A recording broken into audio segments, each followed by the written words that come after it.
Chief Sparrow is really a grassroots individual. He's down to earth, he's approachable, he's accessible. His caring for the community, caring for the family is so ingrained. Know who you are, know where you come from, know who you come from, and recognize that it is us that will achieve. He has lived a life where he understands the responsibilities that come with being a chief. He loves the Musqueam band, every person in it. It's genuine.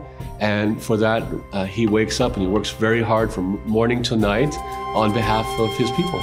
Chief Sparrow really captures that strength of thinking more broadly than the focused interests of people in front of us today, and just thinking about how to have a sustainable society where the economic, social, and environmental interests are being considered and are being advanced. He has a commitment to 7 generations, both reclaiming the proud traditions and keeping the territorial integrity for his nation, but at the same time developing the economics that will make these future generations succeed. So it's keeping the best of the past, but also having a clear vision for how to move forward. We were a warrior nation of sorts, but in the sense of protecting the land and the people. Every fish, every natural renewable resource was part of our family. You could learn so much by actually talking to elders about what they already know. Indigenous knowledge about how to deal with wildfires, how to deal with impacts of climate change on biodiversity. They already know that. And so that's one of the wonderful things about UBC being fortunate to be on Musqueam land, is that we can take that knowledge and we can ensure that our students from all over the world understand Indigenous knowledge and then spread it across the world. You know, he has his whole community in his mind and in his heart.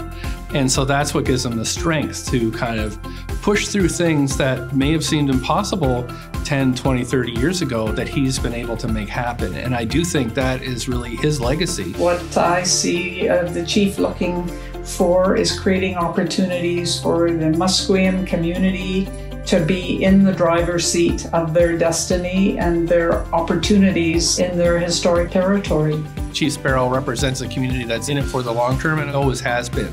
And it takes a certain type of person to think that way, and that shows how rooted he is in his community and how his community is everything. The most fundamental thing is what legacies that we can maintain. And this, in my language, is called the snuayat. You would call it the Constitution or the teachings, the values that have been ingrained into me, into his sister, into him, and from his grandparents. Those are core things that he lives by. His leadership in terms of the Olympics, I think that we've done a better job here in Vancouver than almost any other venue. And one thing that made 2010 unique was the involvement of Wayne and other nations. In the 2010 Olympics, it was the city inviting the nations to participate. But for the 2030 Winter Olympics, this way it's structured that the nations are the core of the bid, inviting the cities to participate.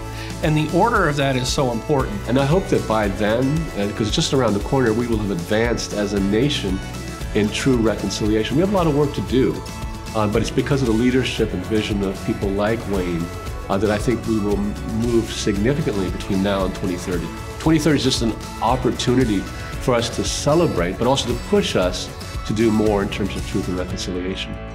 Culture isn't just about ceremony and big house, but it's about the values of your life. It embraces everything.